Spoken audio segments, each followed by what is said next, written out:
성령의 살바라 이 땅에 불어오소서.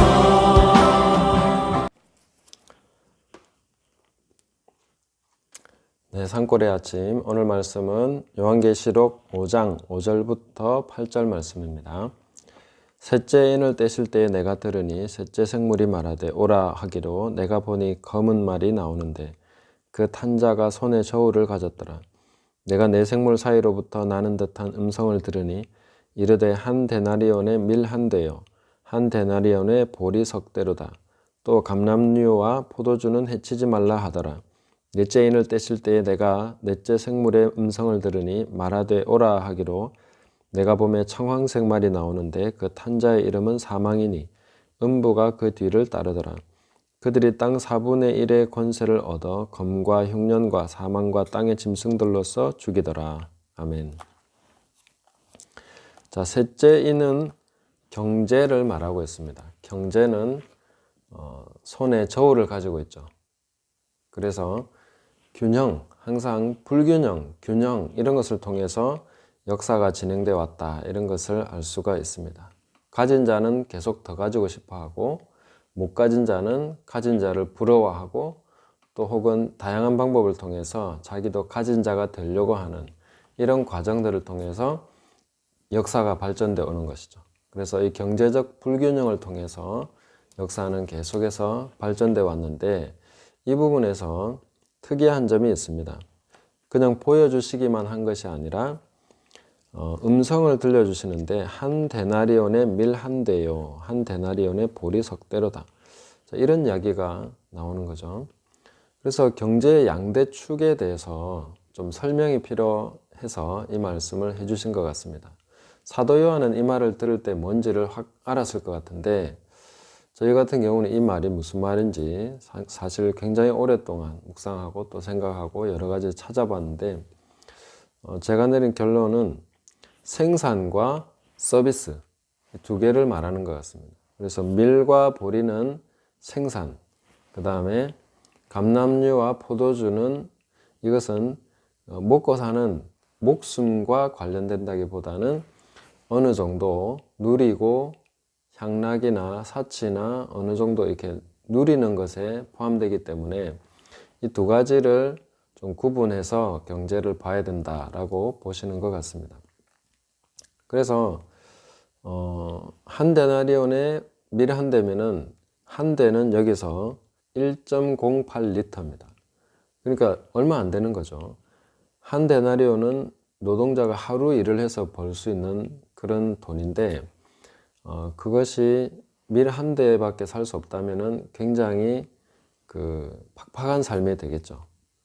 보리는 밀보다 좀 덜하기 때문에 석 대를 살 수 있는데 그러면 한 가족이 먹을 정도 되는 거죠. 그래서 하루 벌어서 하루 먹는 아니면 어떤 이런 팍팍한 삶에 대해서 얘기한 것일 수도 있지만 그 인에 대해서 항상 심판의 관점으로 보는 사람은 이것이 재앙적인 성격을 가지고 있다고 보기 때문에 굉장히 경제적으로 궁핍해진다 뭐 이런 쪽으로 보는데 저는 그렇게 보기보다는 이 생산하는 쪽에서 이 가치, 밀과 보리 이 부분에 직접 생산해서 그 가치를 생산하는 사람들이 있고 뭔가 유통과 여러 가지 다양한 서비스를 통해서 경제 활동을 하는 사람들이 있는 거죠.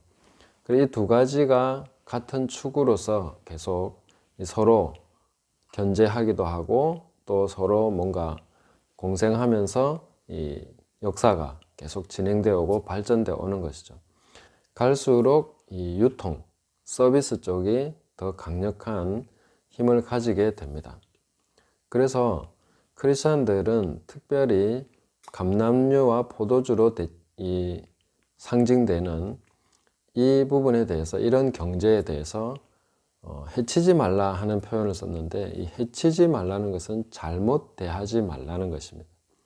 여기에 대해서 오해와 편견을 가지지 말라는 것이죠. 최근에 들어서 저도 그걸 깨닫게 됐는데 정직하게 일하고 땀 흘려 일해서 돈을 벌겠다.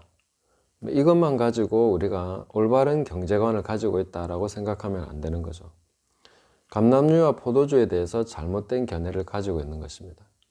내가 일해서 버는 것만이 정직한 것이 아니라 서비스를 통해서, 유통을 통해서 부를 축적하는, 그 돈을 벌어들이는 것도 굉장히 중요한 부의 가치, 그 경제적 가치를 가지게 됩니다. 사실 슈퍼리치는 이쪽에서 나오게 되는 거죠. 그래서 저는 크리스찬들이 항상 정직하게 일해서 나는 월급 받아서 꼬박꼬박 저축해서 돈을 벌고 집을 사고 이렇게 살겠다라고 생각하지 마시고 슈퍼리치들이 가지고 있는 생각들, 서비스를 통해서 유통시키는 것을 통해서 거대한 부를 축적할 수 있는 그런 것도 생각해야 됩니다. 거기에 대해서 해치지 말라, 잘못 생각하면 안 된다 하는 것입니다. 인공지능 시대가 오면 부의 격차는 훨씬 더 커질 것입니다. 생산자가 갖는 부보다 이것을 유통시키고 서비스하는 사람들이 갖는 부가 훨씬 더 강력해질 것이고, 인공지능 시대는 이 생산자가 할 수 있는 수단이 거의 없어져 버립니다. 자, 이런 그 불균형에 대해서 말씀해 주고 있는데, 여기서 특별히 코멘트를 붙인 것이 잘못된 견해를 가지지 말아라, 이렇게 주신 것입니다. 그래서 마지막 때로 갈수록 또 인공지능 시대로 접어들 때에 정말 제대로 된 크리스찬 중에 이런 슈퍼 리치들이 좀 나와줘야 된다고 생각합니다. 그래야 이 부의 제대로 된 분배가 이루어지는 거죠. 이것을 억지로 잘못된 방법으로 균형을 이루려고 하는, 평등을 이루려고 하는 이런 것들이 혁명, 공산주의나 사회주의 혁명으로 나타나지 않습니까?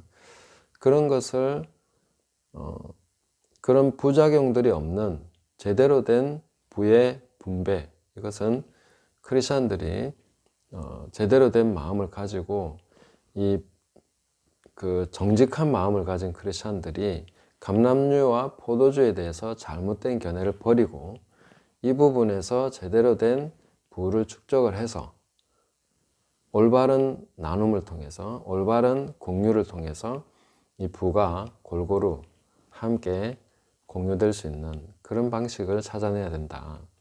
그런 것을 좀 더 고민했으면 한다 하는 것입니다. 마지막 때에 가면 더 그럴 거다. 그래서 이 슈퍼리치가 나와줘야 됩니다. 크리스천 중에서. 자, 두 번째 우리가 볼 것은 넷째 인을 떼실 때인데, 오라 하니까 청황색 말이 나왔습니다. 그는 사망이다. 사망이 얼마나 강력하게 역사를 바꿔왔는가 하는 것은 우리가 두말할 나위가 없습니다. 역사 속에서 이 사망의 역할은 한 사람이 강력하게 추진하다 그 사람이 죽으면 모든 것이 스탑되고 또 흐름이 바뀌어 버립니다.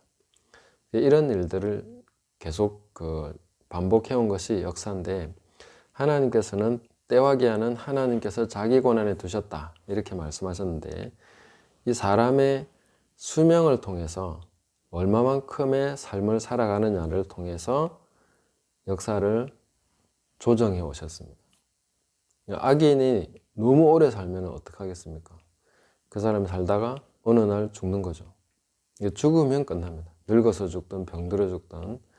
그런데 이 죽음에 대해서 비정상적인 방법으로 역사를 바꾸려는 그런 시도들이 계속해서 있어 왔죠.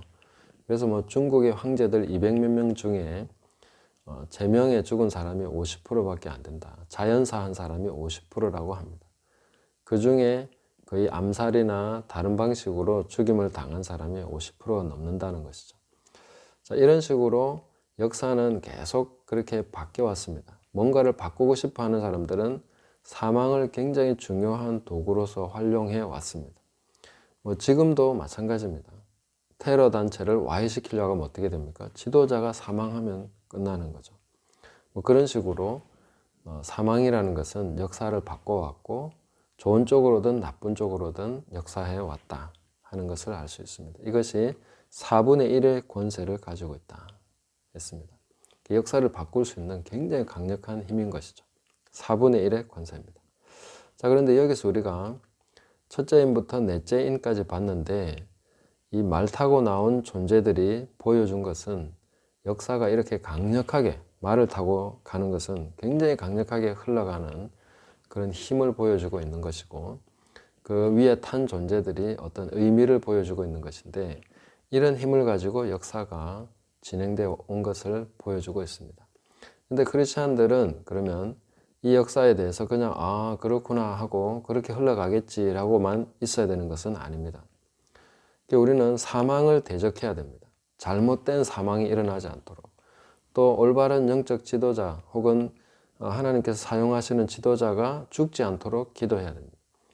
그 사명을 완수하기까지 죽음이 그를 막아서지 못하도록 계속 기도해야 되는 것이죠. 셋째인도 마찬가지입니다.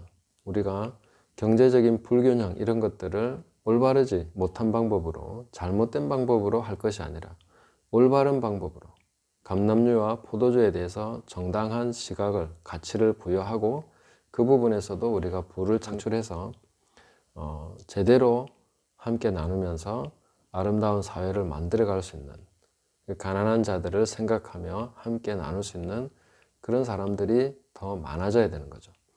그런 식으로 갈 때에 우리는 이 땅에서 하나님 나라의 바른 가치를 보여줄 수가 있겠습니다.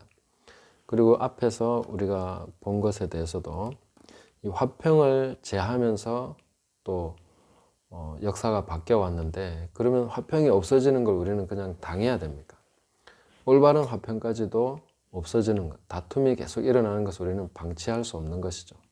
이런 분열과 미움과 오해와 편견과 이런 것들을 우리는 대적하면서 고쳐나가야 되는 것이죠. 맨 앞에 이기고 또 이기려고 하더라. 굉장히 잘 알고 있는 내용입니다. 비전과 야망은 다른 것이죠. 하나님이 주신 마음과 사람 속에서 나온 것은 다른 것이죠. 이것을 구분해서 이기고 이기려고 하는 것은 하나님의 역사를 이루기 위해서, 받은 사명을 이루기 위해서 내 목숨까지도 조금도 귀한 것으로 여기지 아니하노라 한 사도 바울과 같이 끝까지 내가 로마도 보아야 하리라, 내가 저 땅끝까지 가야 되리라 하는 그런 마음을 가지고 가는 것은 역사의 굉장히 좋은 쪽에 하나님 나라의 진행 방향일 것이지만, 터무니없이 세계를 자기 마음대로 주무르고 싶어하는 그런 존재들이 이 세상을 장악하려고 하는 것은 또한 대적해야 되겠죠. 그래서 이기고 이기려고 하는 이것도 양면성이 있고, 화평을 제하는 것도 양면성이 있고, 또 이 경제적인 면도 양면성이 있고, 또 사망도 양면성이 있습니다. 우리는 하나님 나라의 유익한 쪽으로, 하나님 나라의 복음이 올바르게 증거될 수 있도록 하는 이런 식으로 역사가 진행돼 갈 수 있도록 기도하는 책임을 가지고 있습니다.